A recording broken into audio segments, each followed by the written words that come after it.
Good afternoon. I'm Tonya Duncan Ellis, author of the Sophie Washington series with Write This, my author interview show. It's just a few days until Juneteenth, and I am so excited to welcome a guest who has written about the holiday, Van Garrett. Van is a poet and a talented children's picture book author who has a new release about Juneteenth's history, and all kinds of amazing illustrations are also included in his book. So I can't wait to learn all about this project and to learn about his author journey. I see that he has popped on, so I'm going to invite him on now.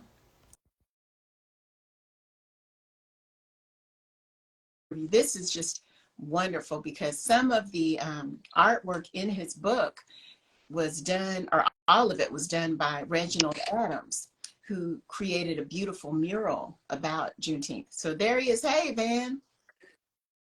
How you Hey, just doing? what's happening? I'm I'm all doing right. How you great. I'm so doing happy to today? have you join me to talk about your new release, Juneteenth, because I'm excited for it to come out. I, well, look, I appreciate it. I'm glad to see you, and thanks so much Yes, for letting me be on the yes. show today. Now tell us a little bit about yourself, just briefly. And I want to thank everybody. I see different people popping on. Thank you so much for joining us for this amazing interview. But can you tell us a little bit about how you became an author, a little bit about your journey, how you started writing for children? Oh, sure. Yeah. So when I was a kid, I used to get in trouble for talking all the time in class. I knew I had a lot of things to say, but I had an English teacher who said, instead of doing all the talking, why don't you read more, and then why don't you write more? So that kind of paved the way, and so I always loved hearing stories and being around language and that. And it seemed like I was pretty good at it, just because my teachers kept saying, this is, I think, what you're going to do in life. So in college, I decided I was going to major in English with an endorsement in creative writing and mass media. And so media is what I did before I actually got into writing, at least the way I'm writing now. And I said, I'm telling everybody else's story. I want to tell my own story. And so poetry was that first vehicle for me. So I'm a poet, and poetry is where I just really I still have an opportunity to just play with words and tell these great stories. But one day I was hanging out with some friends, and they said, have you ever thought about writing a picture book? And I was like, yeah, I thought about it, but I don't know if I have the chops to do it. And then they said, well, how will you know unless you try? So I took some workshops, started writing. I wrote some just bad picture books, like no characters. It was all out of sorts. But I felt like if I just pushed myself hard enough, I'd be able to make it, something that was substantial. So that's what I'm doing now. I've been writing picture books professionally now for 2 years. And like I said, it didn't happen overnight because I wrote a lot of bad books. But my first picture book, as you already know, came out last year, Kicks, and all about a kid looking for the flyest pair of shoes. And Right. now I'm here with you talking And I about wanted to Juneteenth. say So that I became aware of I'd seen Kicks around, and I had participated in a book festival with Van and watched his presentation, and it was just amazing, y'all.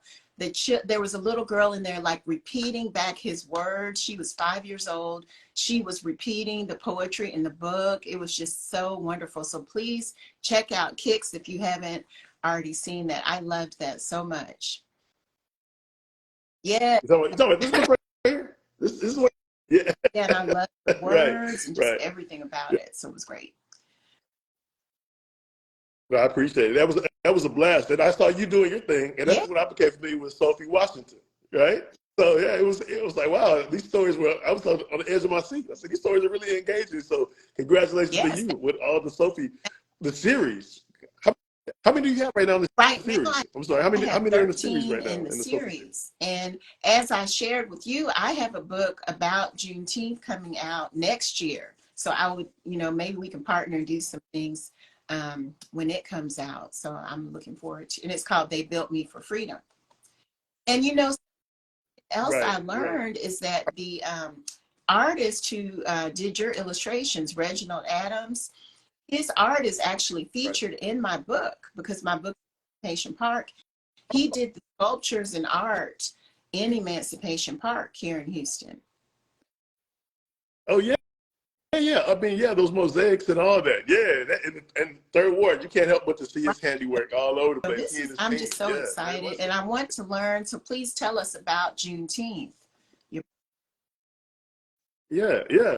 Well, as you already know, Juneteenth celebrates the when in Galveston the announcement was made that slaves were set free, and as a kid, I remember learning about that, and I was like, how did we get the message so late in Texas? You know what I'm saying? Like I was like, how does that work? And so it was always a confusing detail, right?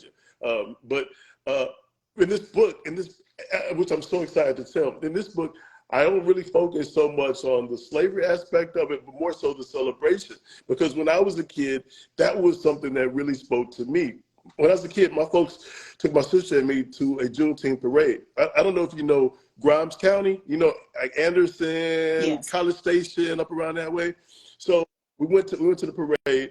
Literally, everybody was just starched down, they creased and starched, and everybody had their finest clothes. And not just that, the music was sounding good. You could smell the funnel cake and the barbecue and all this, and it was a whole deal. And I was like, "What is this all about? Like what's the celebration?" And so I knew it was a big deal then, but it wasn't until years later that I found out why the celebration was so important. But not just that. I mean, aside from all the sights and the sounds, it was the fact that complete strangers Oh, embraced yeah. me like you know what I'm saying? Like this is like 2 hours, 2.5 hours away Right. from Houston. I don't even know these people. And they're embracing me. And I was like, it was just, I'm talking about right now, I'm getting goosebumps. It's the type of feeling that I always wanted to just kind of capture. So when I had the opportunity to write this book, I was like, I want to make sure that That's vibe wonderful. translates, you know? Yeah, I love So. that because it was that sense of community you felt. Mm. Right. Oh, very, very much so. Very much so. And Right? it was like going to church. You know what I'm saying? It was, that spirit was there. And that's why in the book, it was also important for me to have Lift Every Voices and Sing. Some of the lyrics from Lift Every Voices and Sing, because every time I sing that song, I still get those same goosebumps. It's just one, it's just a feeling. Yes, It's I love indescribable. hearing You this. can't And describe I it. mentioned that song in my book. I say Oh the wow, choir okay, is singing okay. that. Yeah, so this is interesting to me to hear you talking about this. And I actually wrote another picture book that's not about Juneteenth, and inspired when Okay. I was in a Martin Luther King parade. Not in it, but I was in the crowd, and yet the feeling of being Uh-huh. in there in your community with your people. It's a, Yeah, it's something you can't even put into but words. You know, the words, it's. I was just telling somebody. No, I try to put it into words, but it's. I was telling somebody the other day. Years ago, I was fortunate enough to have visited West Africa, to go to Ghana, and people always say, "Well, how was that experience?" Because I stayed in Ghana nearly 20 days, and while I was there, it took me so when I came back, it took me so much processing time. I had to process and try to make it make sense. And then even now, when I try to describe certain things, it's like I can never replicate that, duplicate that, or fully express the sentiment. But I can try to push toward explaining that sentiment, And I think that's what we do as writers, but yeah, that's especially with something that's so beautiful. personal So to you're us. going to write about that as well? Or You know, when I went there, I was learning. I was learning at the University of Ghana, and so I was just really studying, and I did a photo essay, and so I tried to express a lot of what I was processing with my photography. At some point, maybe I'll look at that, but I don't know. I think it's right, still right, so right. much It to may be unpack. even years, a couple of years from now, as you process all you experience. This is Right? so Yeah, cool. yeah, for So sure. then with the Juneteenth, so is it children going to the parade or what's the storyline? Yeah, so you have a family, and you have a young boy who's the protagonist and a sister, And so they're loading their wagon and they have their backpacks and snacks and all that, and they're headed to Galveston. So the family lives in Houston. And so they're heading to Galveston. And so this is not the first time that they've gone to Galveston, but it is the first time that they experienced the Juneteenth parade. So the young boy asked his mom, "Mom, what's this all about? Like, what are we? Why are we here? What's with the music?" And he's like, "The sound sounds familiar." And the text says, "It was unlike the 4th of July or any other holiday that he had experienced or a parade." And so he's like, "What is this all about?" So his mom gives him a history lesson, and she says, "Well, we're celebrating our ancestors, so to speak, the way that they overcame such struggle and pain and abuse." And so she tells him this story, and then at the end, when Lift Every Voice is projected and it resounds right at like a mass choir over the Strand, then he better understands the significance of the song. He understands the holiday. He understands all those dynamics. So, yeah, it's that framework. So it's a celebration. I love that. Now, you it's told me you include the mural. There's a mural in Galveston. Is that well? Yeah. So if you look on the cover, you'll see the Absolute Equality mural there, and it literally is stated throughout the text. And so obviously in the end papers you'll see the mural is called Absolute Equality. Is that right? 22nd and Strand in Galveston, and then because they are in Galveston, so you can actually see the seawall there, right? So so we actually get a field trip, so to speak, and I'm going to show you the mural really highlighted. Let's see. I love that because I actually went to that mural last year and saw it for the first time. Yeah. It's breathtaking. I mean, and you should also know that that mural really set the framework for murals all across the nation, Juneteenth murals all across the nation. So while we're on tour, Reginald and Samson and their team, they're going to be all over celebrating. There will be a Juneteenth mural that will be unveiled in Miami, in Chicago, in Dallas. I'm trying to think. I can't even remember all the places, but there are like at least 6 cities. And so just follow what's going on. But yeah, you'll see other Juneteenth murals that okay, because and his team I follow him on Instagram, but maybe I need to check his page to see what's going on. That is a thing. Yeah. So this is so good because really you're just part of history, bringing all this history in and educating people about our history. Yeah. Well, I mean, to whom much is given, but you're doing the same as well. So, I'm so excited it's an honor. I had written my book before I saw this mural, and then I'm like, man, I should have put something about that in there, but now included. Yeah. So this is wonderful. Yeah. Well, no, I think that just the nature of the work that you're doing, the work that we're doing, the fact that we're based here in Houston, it just lends itself to all these wonderful opportunities. Because I don't have to tell you, just all around us, right? There's just so much history in our community, but even not just Houston, I'm sure in other cities, if people look around, there's so much history that we don't even pay attention to. Oh, sure. No, of course. And that's, I think that's, this. That's what we do as writers. We mine these things. When you did the Sophie Washington talk at the Bookapalooza Festival, it was the beach. It was the beach story, right? And the girl was unpacking something in the sand, and was it a seashell? It was something, and the way that you describe that moment, I think that's truly a metaphor for what we do, right? We have to dig and unpack and right. And make it make sense, have fun, And that's why it was just fun meeting you and the other authors at the Bookapalooza, finding kindred spirits doing the same kind of things that you're doing. So that I really enjoy that. Oh yeah, no, for sure, for sure. And again, your presentation was dynamic. You knocked it out the park.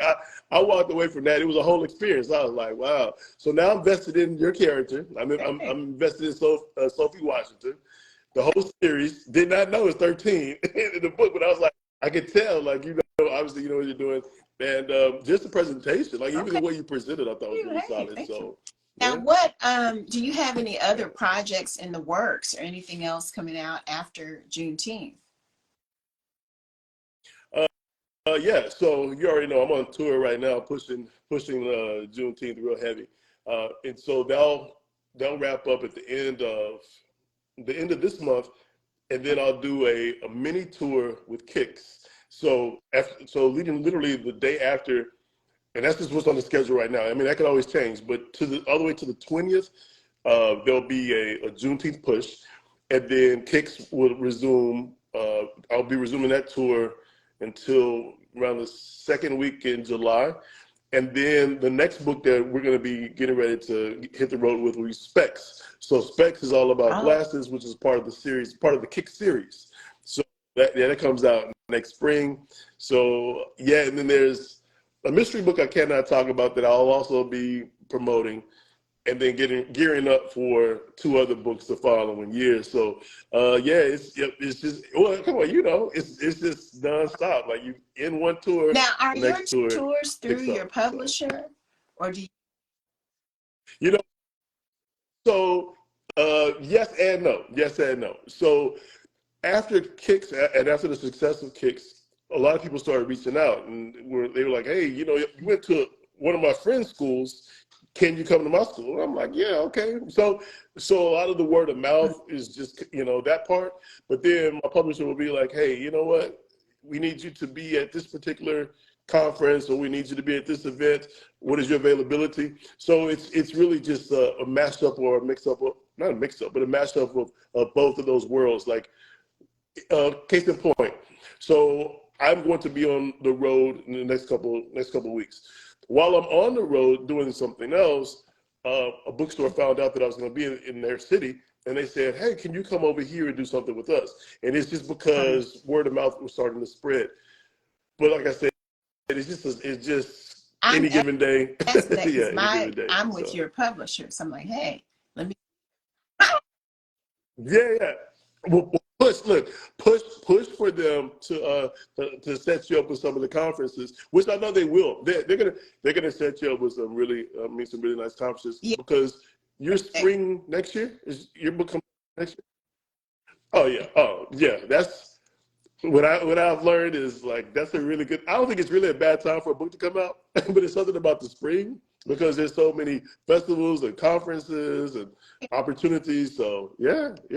I look forward to seeing you on the road. You'll be on the road doing some things. Well, I'm so happy that you were able to take the time to come and talk about your book. And Juneteenth, this is a great gift for families, children, to learn about the history as we celebrate Juneteenth, and learn about not just Black history, but American history. This is a book for everyone. So anyone who have it, you need to go get your copy of Juneteenth, and also get a copy of Kicks. Kicks was so amazing. I appreciate that. Yeah. You can get Kicks, Juneteenth, get both of them while you're at it. But I will tell you this, that you said something, you literally hit the nail on the head. There's an African principle of Sankofa, which is the principle I really subscribe to so much. It's for those people that might be unaware of it. It's represented via the Adinkra symbol of a bird, right? So you want to think about a bird, and the feet are facing forward, and the beak is facing backwards, but coming out of his beak is an egg that's being placed on its back, and it's a true metaphor for being in the present, looking back at the past. That's what that beak represents. And then that egg means giving to the future. That egg is symbolic of just so many possibilities, right? Principle of Sankofa. So in this book, yes, young people can read it, but it's an opportunity for parents to be able to share those stories with their young people, and it's an opportunity for grandparents to be able to share those stories, and it's an opportunity for the community as a whole to come together. So it's an opportunity, no matter where you are on the timeline, you can still embrace and appreciate the book. So that's really what I'm having fun with regarding Juneteenth, just being able to share that with just so many different viewers and readers. And then again, being able to celebrate, because we talk about Juneteenth, it's not always, it doesn't have to be a bad thing. It doesn't have to be doom and gloom. We understand the past, but it's an opportunity to celebrate where we've come, right? It's a joyous time because you look back at the history and look at all our achievements and accomplishments. For sure. Well, thank you for sure, so much, sure. Ben, for joining me, and wish you much success with your book and all your future works.